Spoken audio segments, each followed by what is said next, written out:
as Stalin gradually strengthened his internal control of the Soviet Union after Lenin's death in 1924, it became possible to turn, with increasing energy, to other matters. The new economic policy, which Lenin had adopted in 1921, performed so successfully that the Soviet Union experienced a phenomenal recovery from the depths to which war communism had dragged it in 1918 to 1921. Unfortunately for the economic theorists of the Soviet Union, the NDP was not really a policy at all, and it certainly was not communism. By re-establishing a new monetary system based on gold, in which one of the new gold rubles was equal to 50,000 of the old, inflated paper rubles, a firm financial basis was provided for recovery. Except for a continuance of government regulation in international trade and in large-scale heavy industry, the regime of freedom was permitted. Agricultural production rose, commercial activities flourished, and the lighter industrial activities devoted to consumers' goods began to recover. Distinctions of wealth reappeared among the peasants, the richer ones called kulaks being regarded with suspicion by the regime and with envy by their less fortunate neighbors. At the same time, those who made their fortunes in commerce called netmen were sporadically persecuted by the regime as enemies of socialism. Nonetheless, the economic system flourished. Acreage under cultivation rose from 148 million acres in 1921 to 222 million in 1927. Grain collections, after the famine of 1922 had passed, approximately doubled in 1923 to 1927. Coal production doubled in 3 years, while production of cotton textiles quadrupled. As a consequence of such recovery, the Russian economic system in 1927 was, once again, back to its 1913 level, although, since population had gone up by 10 million persons, the per capita income was lower. In spite of the economic recovery of the NDP, it gave rise to important problems. Just as the free agricultural economy produced kulaks, and the free commercial system produced netmen, so the mixed industrial system had undesirable consequences. Under this mixed system, industries concerned with national defense were under direct state control. Heavy industry was controlled by monopolistic trusts, which were owned by the state, but operated under separate budgets and were expected to be profitable. Small industry was free. One bad result of this was that small industry was squeezed in its efforts to obtain labor, materials, or credit, and its products were in scarce supply at high prices. Another result was that agricultural prices, being free and competitive, fell lower and lower as agricultural production recovered, but industrial prices, being monopolistic, or in short supply, remained high. The result was a scissors crisis, as it is called in Europe, or parity prices, as it is called in America. This meant that the goods farmers sold were at low prices, while the goods they bought were at high prices, and scarce. Thus, in 1923, Agricultural prices were at 58% of the 1913 level, while industrial prices were at 187% of their 1913 level, so that peasants could obtain only one-third as much manufactured goods for their crops as they had been able to obtain in 1913. By withholding credit from industry, the government was able to force factories to liquidate their stocks of goods by lowering prices. As a consequence, by 1924 industrial prices fell to 141% of 1913, while agricultural prices rose to 77% of 1913. The peasant's position was improved from one-third to one-half of his 1913 position, but at no time did he regain his 1913 parity level. This gave rise to a great deal of agrarian discontent and to numerous peasant disturbances during the latter part of the NDP. Lenin had insisted that the weakness of the proletariat in Russia made it necessary to maintain an alliance with the peasantry. This had been done during the period of state capitalism November-June 1917-1918, but the alliance had been largely destroyed in the period of war communism June-April 1918-1921. Under the NDP this alliance was re-established, but the scissors crisis once again destroyed it. Then it was re-established only partially. Stalin's victory over Trotsky and his personal inclination for terroristic methods of government led to decisions which marked the end of these cycles of peasant discontent.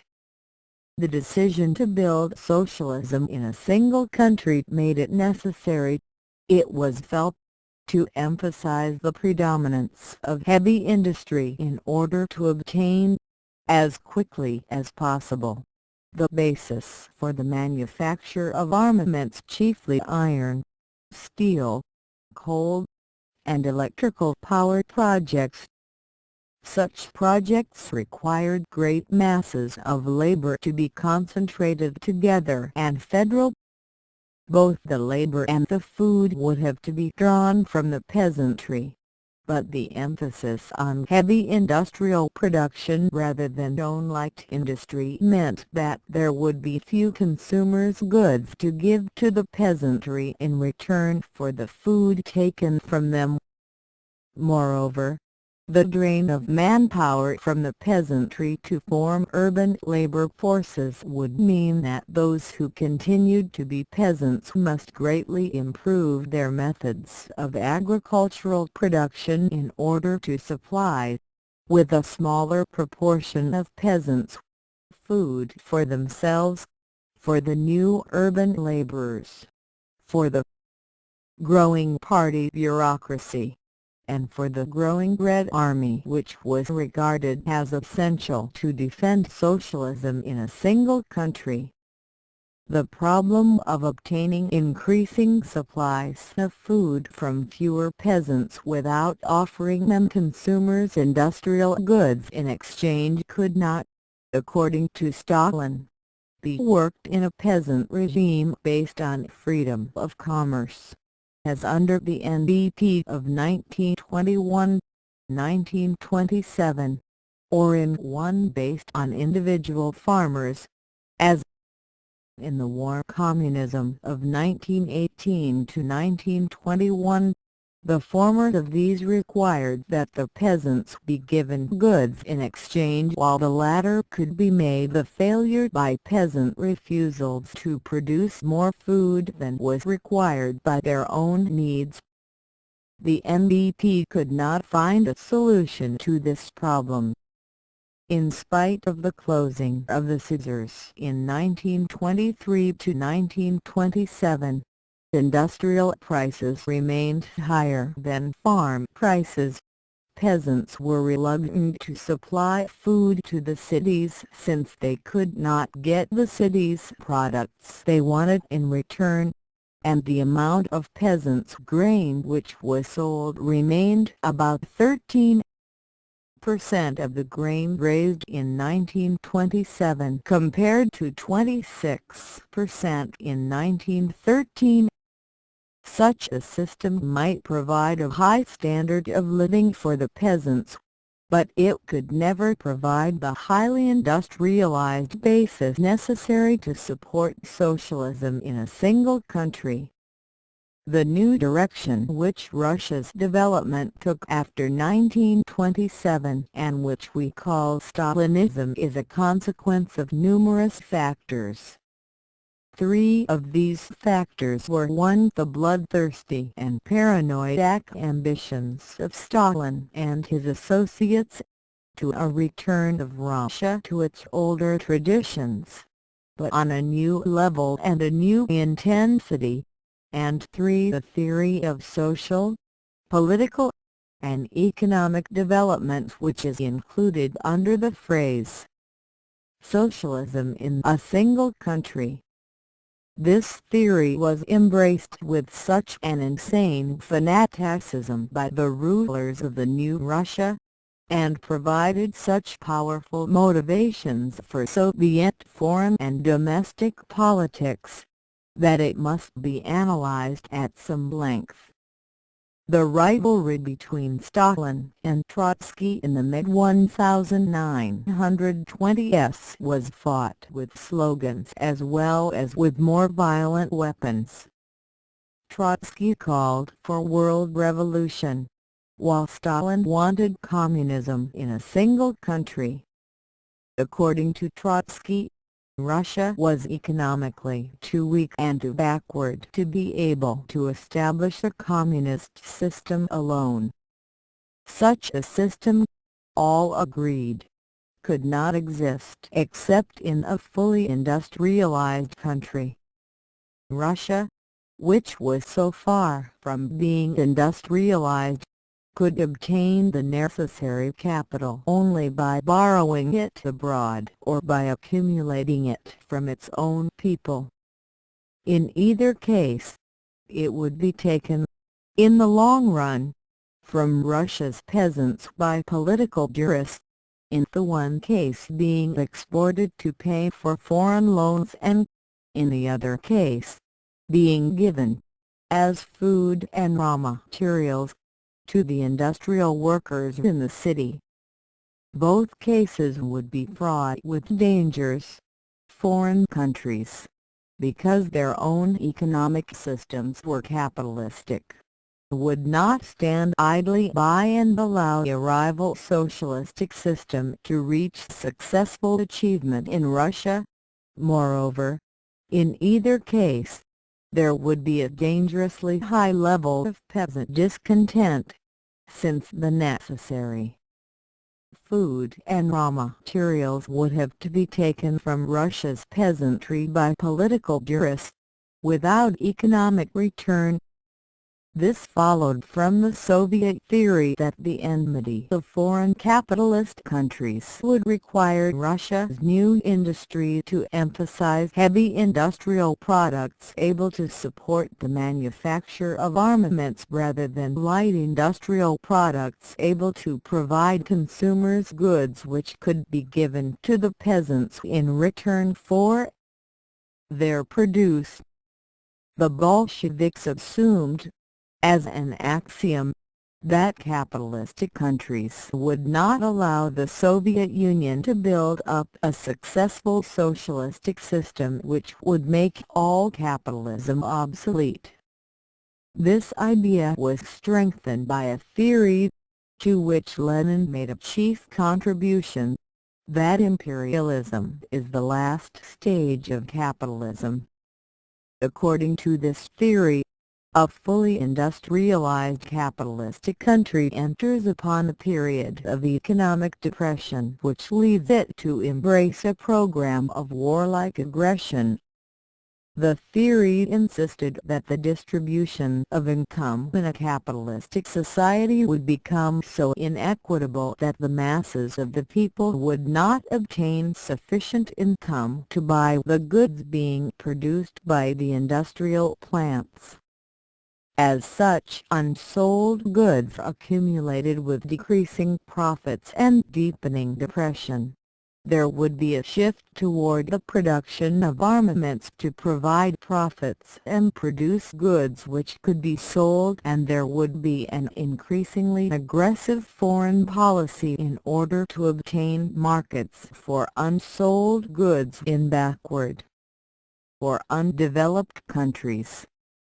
Such aggressive imperialism, it seemed to Soviet thinkers, would inevitably make Russia the target of aggression in order to prevent a successful communist system there from becoming an attractive model for the discontented proletariat in capitalistic countries.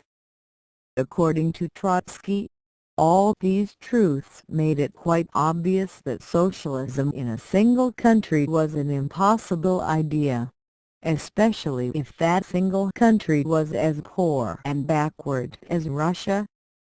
To Trotsky and his friends it seemed quite clear that the salvation of the Soviet system must be sought in a world revolution which would bring other countries, especially such an advanced industrial country as Germany, to Russia's side as allies. While the internal struggle between Trotsky and Stalin was wending its weary way in 1923 to 1927, it became quite clear not only that world revolution was impossible and that Germany was not going either to a communist revolution or an alliance with the Soviet. It also became equally clear that oppressed colonial areas such as China were not going to ally with the Soviet Union. Communism in a single country had to be adopted as Russia's policy simply because there was no alternative. Communism in Russia alone required, according to Bolshevik thinkers, that the country must be industrialized with breakneck speed, whatever the waste and hardships, and must emphasize heavy industry and armaments rather than rising standards of living. This meant that the goods produced by the peasants must be taken from them, by political duress, without any economic return, and that the ultimate in authoritarian error must be used to prevent the peasants from reducing their level of production to their own consumption needs, as they had done in the period of war communism in 1918 to 1921.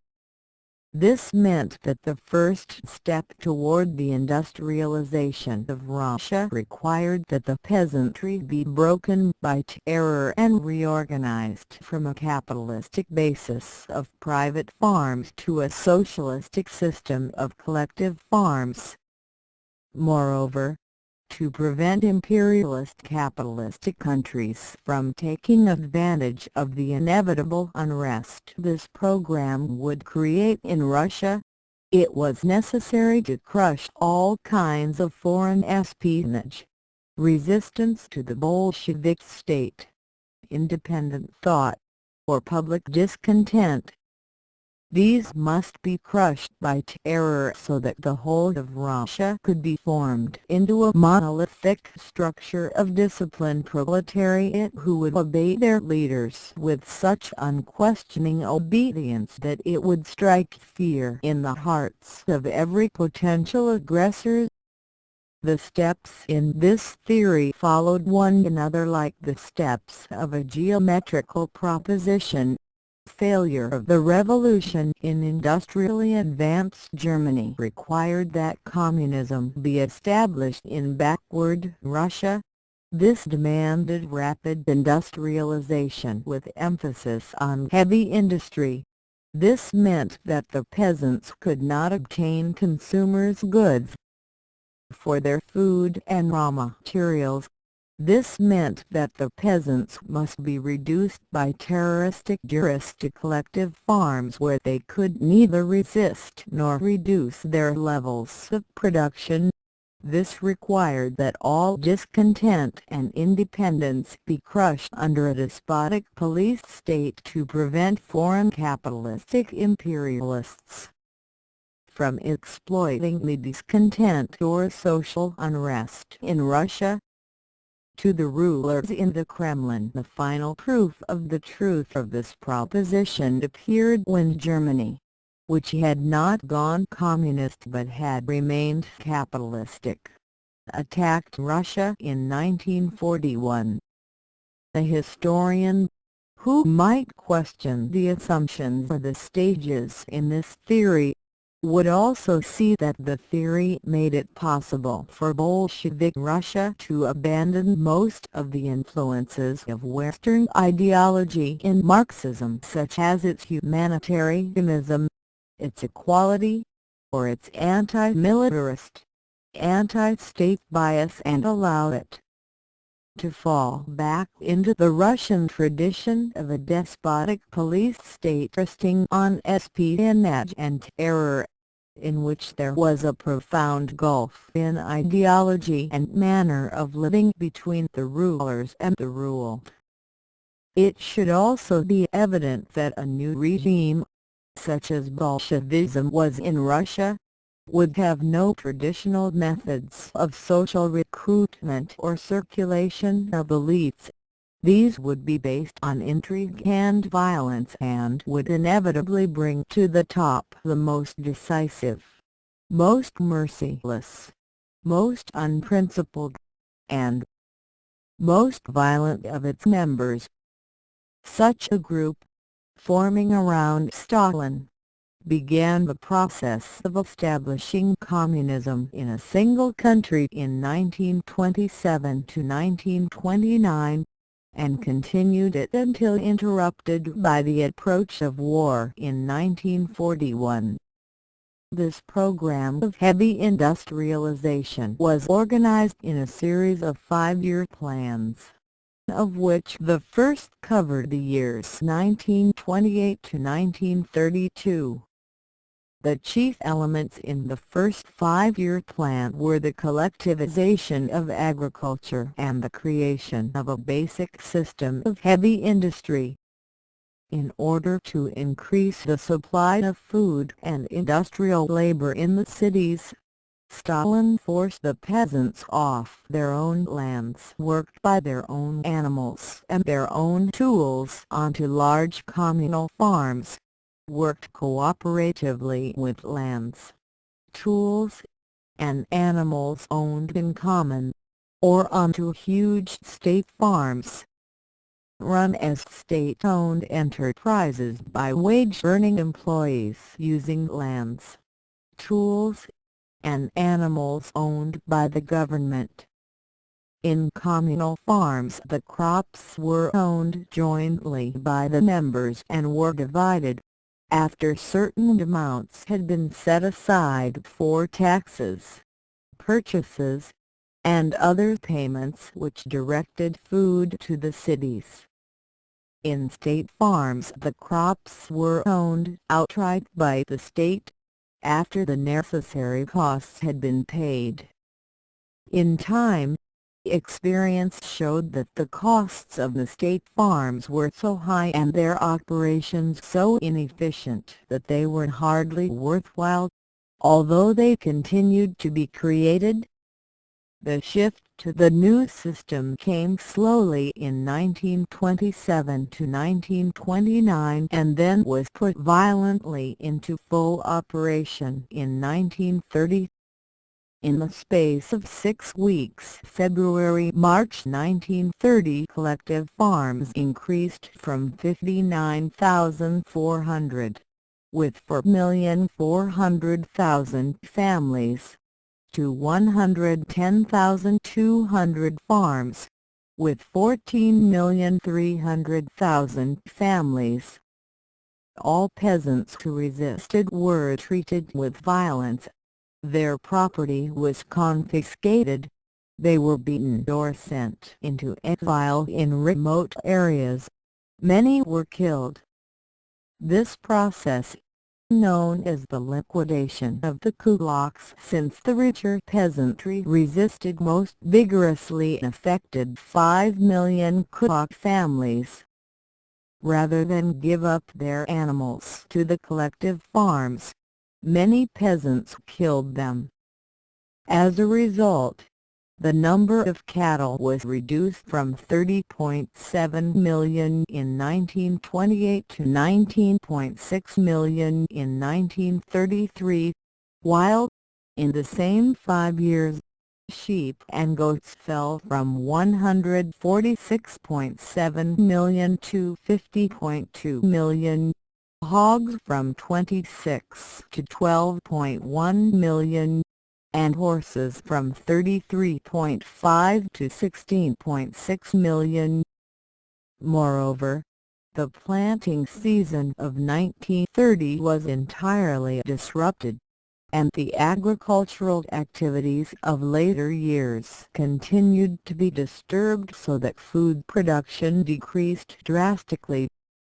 Since the government insisted on taking the food needed to support the urban population, the rural areas were left with inadequate food, and at least 3 million peasants starved in 1931 to 1933. 12 years later, in 1945, Stalin told Winston Churchill that 12 million peasants died in this reorganization of agriculture. To compensate for these setbacks, large areas of previously uncultivated lands, many of them semi-arid, were brought under cultivation, mostly in Siberia, as state farms. Considerable research was done on new crop varieties to increase yields, and to utilize the drier lands of the south and the shorter growing season in the north. As a consequence, the area under cultivation increased by 21% in 1927 to 1938. However, the fact that the Soviet population rose, in the same 11 years, from 150 million to 170 million persons, meant that the cultivated acreage per capita rose only from 1.9 to 2.0 acres. The use of semi-arid lands required a considerable extension of irrigation. Thus there was an increase of about 50% in the acreage irrigated in the decade 1928 to 1938, from 0.6 million acres to 15.2 million acres. Some of these irrigation projects combined irrigation with the generation of electricity by water power, and provided improved water transportation facilities, as in our Tennessee Valley Authority. This was true of the famous project at Dnipropetrovsk on the lower Dnieper River, which had a capacity of 500,000 kilowatts. 1935. The reduction in farm animals, which was not made up by 1941, combined with the efforts to develop heavy industry, resulted in increased use of tractors and other mechanized equipment in agriculture. The number of tractors rose from 26.7 thousand in 1928 to 483.5 thousand in 1938, while in the same decade the percentage of plowing done by tractors increased from 5% to 7%. Harvesting was increasingly done by combines, the number of these increasing from almost none in 1928 to 182,000 in 1940. Such complicated machinery was not owned by the collective farms but by independent machine tractor stations scattered about the country. They had to be hired from these as they were needed. The introduction of mechanized farming of this type was not an unmixed success, as many machines were ruined by inexperienced help and the costs of upkeep and fuel were very high. Nevertheless, the trend toward mechanization continued, partly from a desire to copy the United States and partly from a rather childish enthusiasm for modern technology. These two impulses combined, at times, to produce a gigantomania, or enthusiasm for large size rather than for efficiency or a satisfactory way of life. In agriculture, this gave rise to many enormous state farms of hundreds of thousands of acres which were notoriously inefficient. Moreover, the shift to such large-scale mechanized agriculture, in contrast to the old Tsarist agriculture organized in scattered peasant plots cultivated in a 3-year, fallow rotation system, greatly increased such problems as spreading drought, losses to insect pests, and decreasing soil fertility, requiring the use of artificial fertilizers. In spite of all these problems, Soviet agriculture, without ever becoming successful or even adequate, provided a steadily expanding base for the growth of Soviet industry, until both were disrupted by the invasion of Hitler's hordes in the summer of 1941.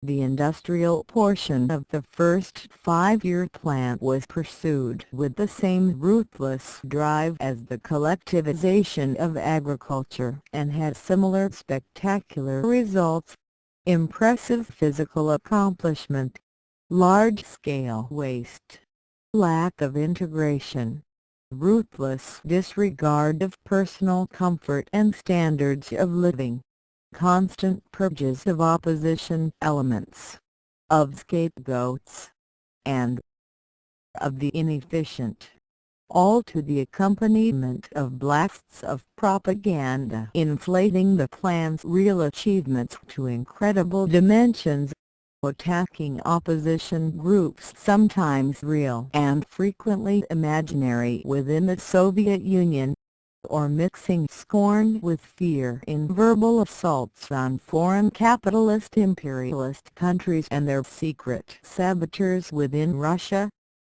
The first 5-year plan of 1928 to 1932 was followed by a second plan of 1933 to 1937 and a third plan of 1938 to 1942.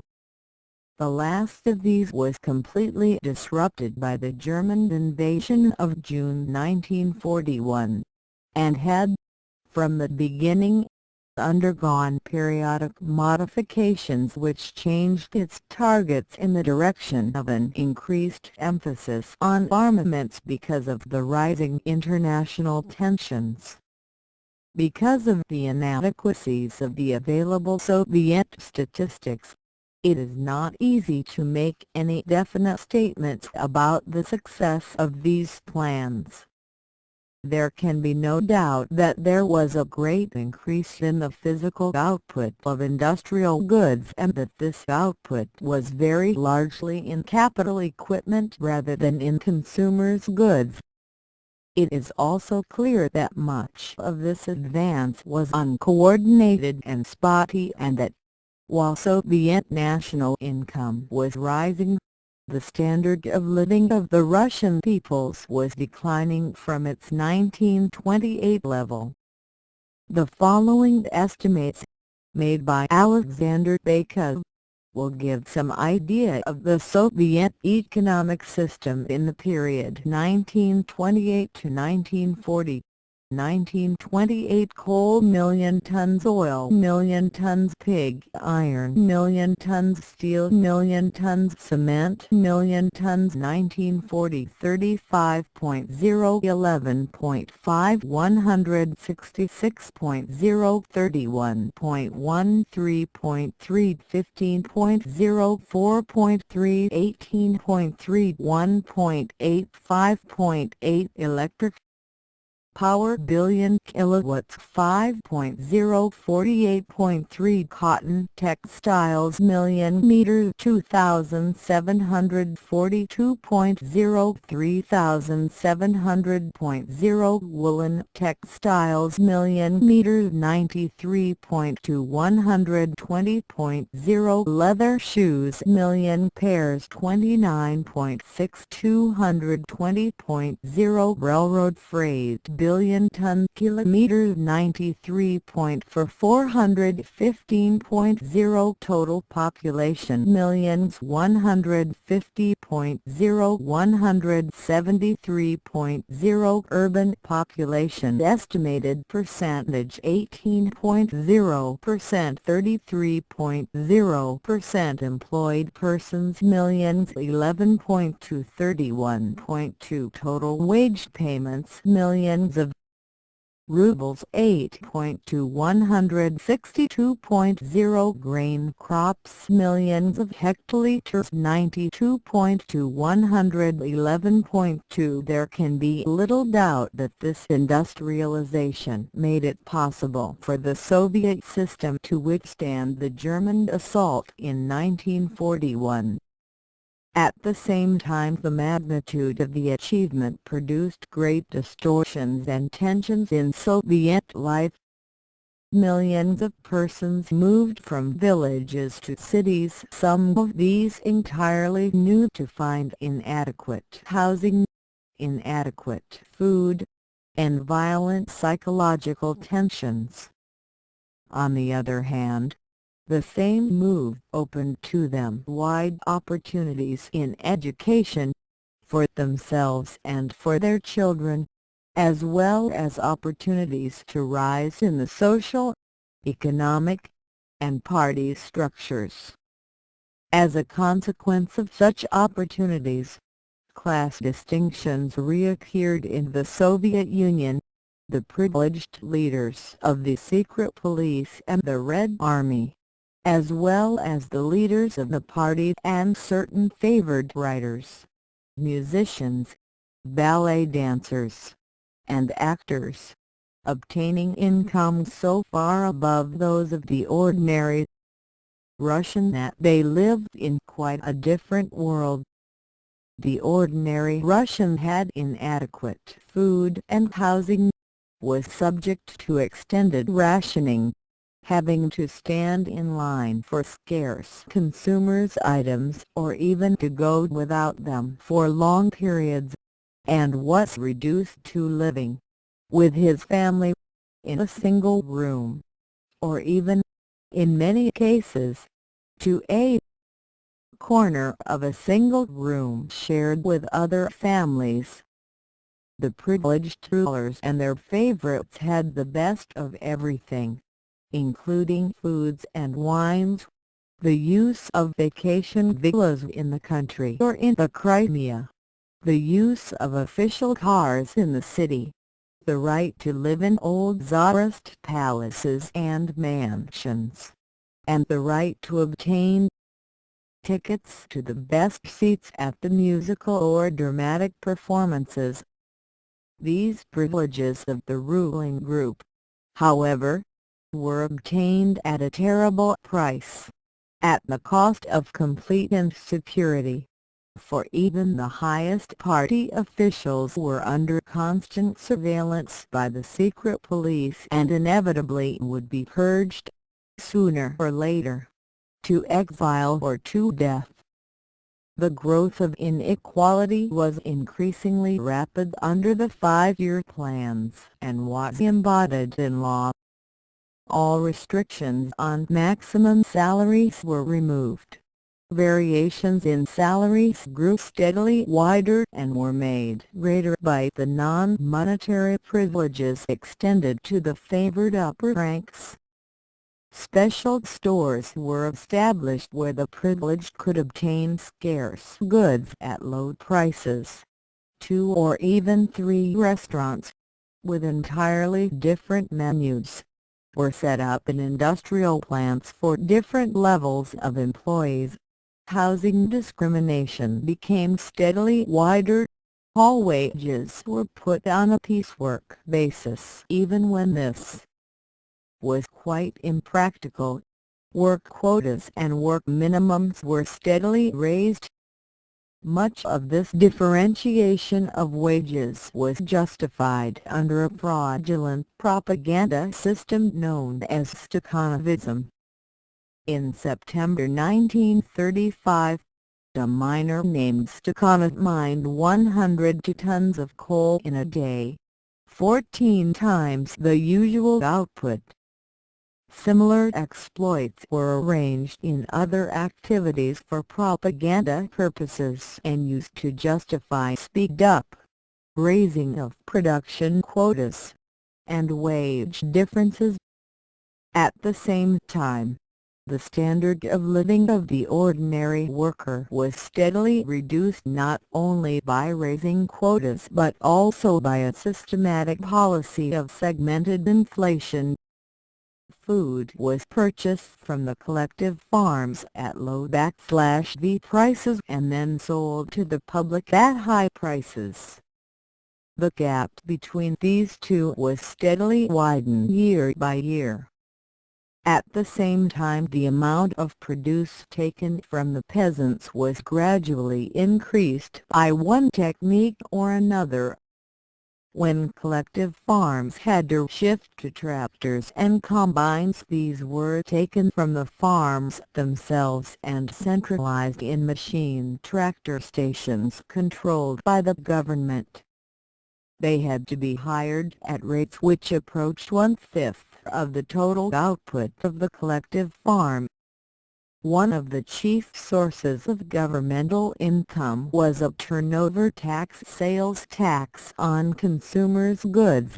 This varied from item to item, but was generally about 60% or more. It was not imposed on producers' goods, which were, on the contrary, subsidized to the extent of half the government's expenditures.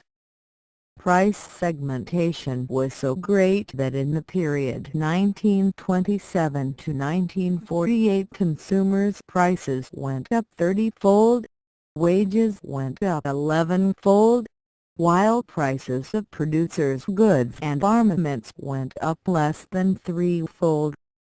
This served to reduce consumption and to falsify the statistical picture of the national income, standards of living, and the breakdown between consumers' goods, capital goods, and armaments.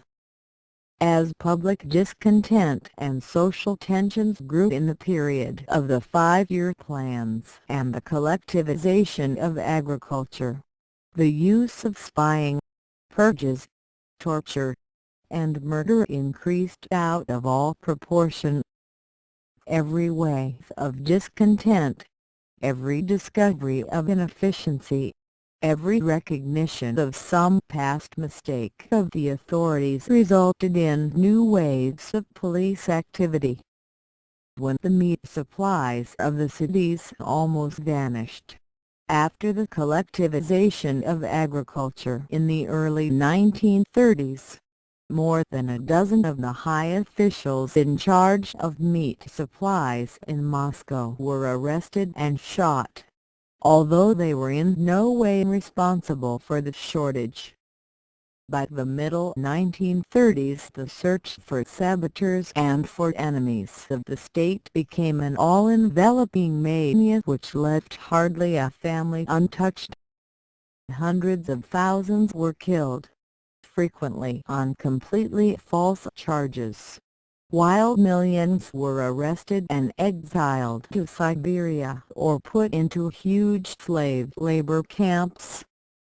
In these camps, under conditions of semi-starvation and incredible cruelty, millions toiled in mines, in logging camps in the Arctic, or building new railroads, new canals, or new cities. Estimates of the number of persons in such slave labor camps in the period just before Hitler's attack in 1941 vary from as low as 2 million to as high as 20 million. The majority of these prisoners had done nothing against the Soviet state or the communist system, but consisted of the relatives, associates, and friends of persons who had been arrested on more serious charges.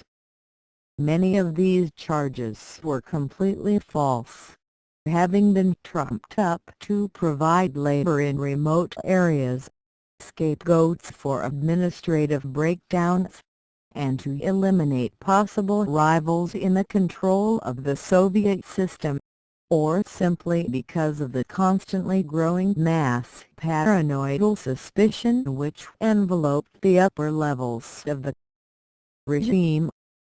In many cases, incidental events led to large-scale reprisals for personal grudges far beyond any scope justified by the event itself. In most cases these liquidations took place in the cells of the secret police, in the middle of the night, with no public announcements except the most laconic. But, in a few cases, spectacular public trials were staged in which the accused, usually famous Soviet leaders, were berated and reviled, volubly confessed their own dastardly activities, and, after conviction, were taken out and shot.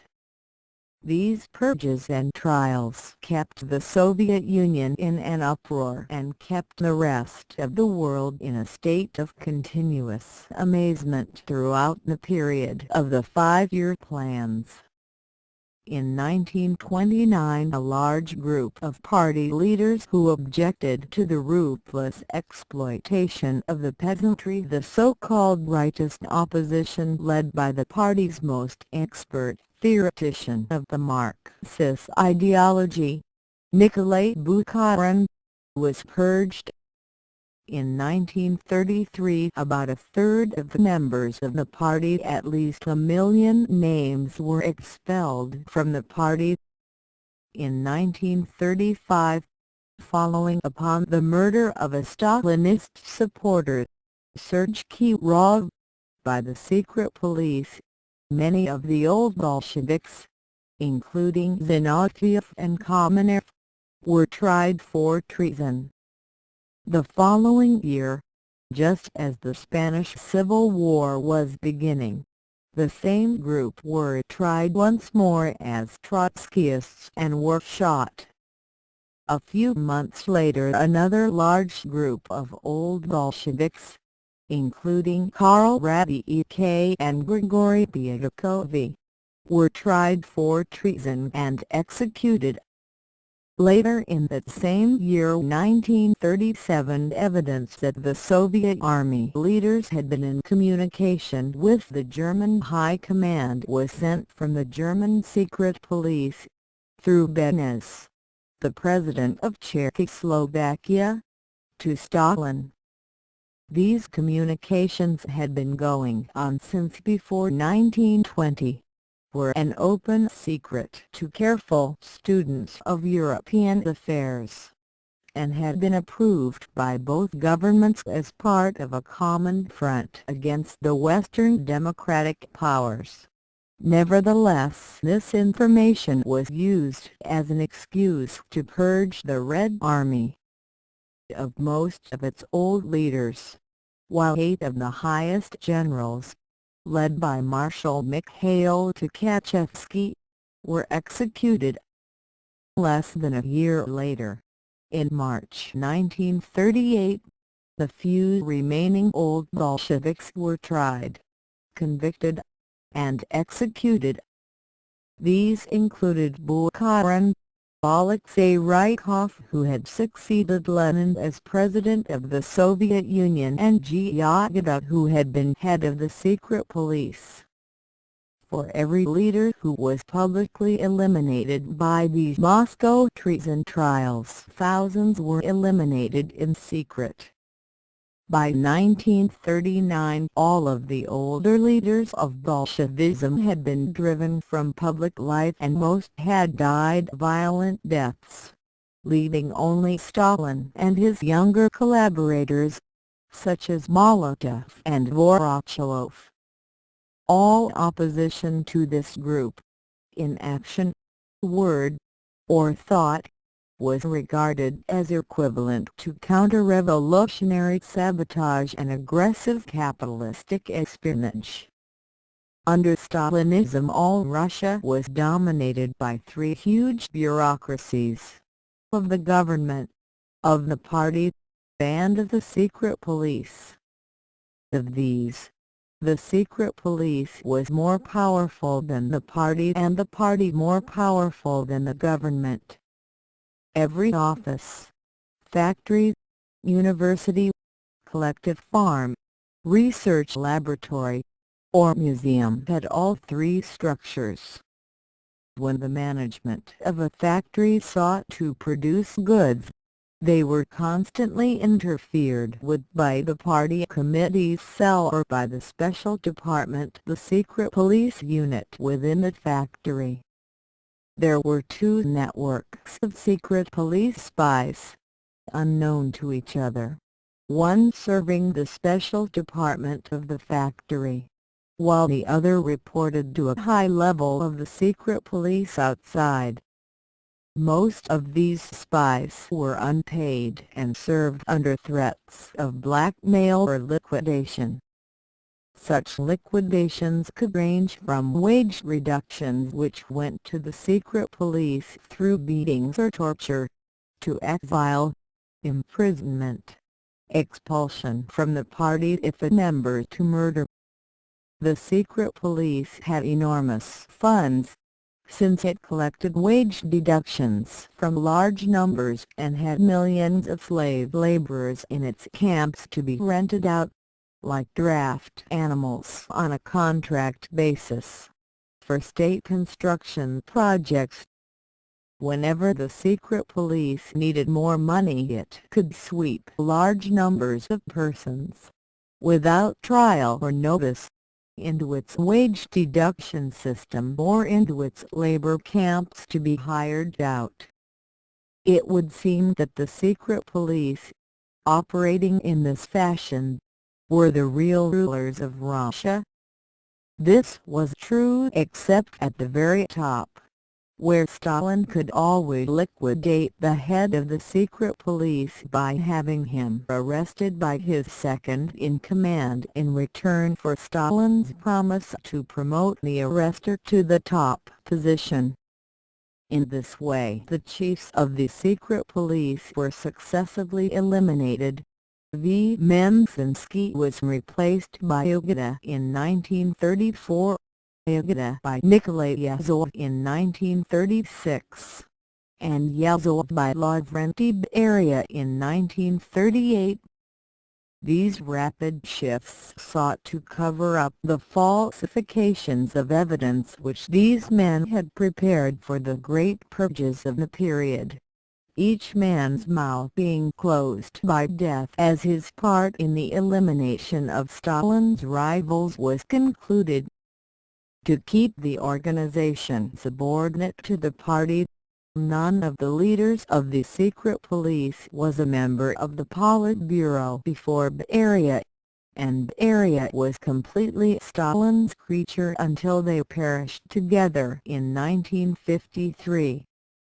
It would be a grave mistake to believe that the Soviet system of government, with its peculiar amalgam of censorship, mass propaganda, and ruthless terror, was an invention of Stalin and his friends, it would be equally erroneous to believe that this system is a creation of Bolshevism. The truth is that it is a part of the Russian way of life and has a tradition going back through Tsarism to Byzantinism and to Caesarism. In Russia itself it has typical precedents in Ivan the Terrible, Peter the Great, Paul I, or Alexander I. The chief changes were that the system, through the advance of technology, of weapons, of communications, and of transportation, became more pervasive, more constant, more violent, and more irrational. As an example of its irrationality we might point out that policy was subject to sudden reversals, which not only were pursued with ruthless severity, but under which, once policy had shifted, those who had been most active in the earlier official policy were liquidated as saboteurs or enemies of the state for their earlier activities as soon as the policy was changed. In the late 1920s officials in the Ukraine had to speak Ukrainian. In a few years those who did were persecuted for seeking to disrupt the Soviet Union. As leaders were shifted, each demanded 100% loyalty, which became an excuse for liquidation by a successor as soon as the leader changed. The reversals in policy toward the peasants created many victims, as did the violent reversals in foreign policy. Soviet-German relations shifted from a basis of friendship in 1922 to 1927 to one of most violent animosity in 1933 to 1939, changed to patent friendship and cooperation in 1939 to 1941, to be followed by violent animosity again in 1941. These reversals of policy were difficult for the heavily censored Russian people to follow. They were almost impossible for Soviet sympathizers or members of communist parties in foreign countries to follow, and they were very dangerous to the leaders of the Soviet system, who might find themselves under arrest today for having followed a different but official policy a year previously.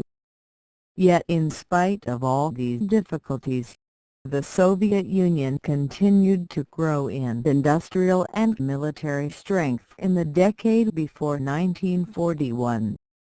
In spite of low standards of living, cracking internal tensions, devastating purges, economic dislocations, and large-scale waste and inefficiency, the industrial basis of Soviet power continued to expand.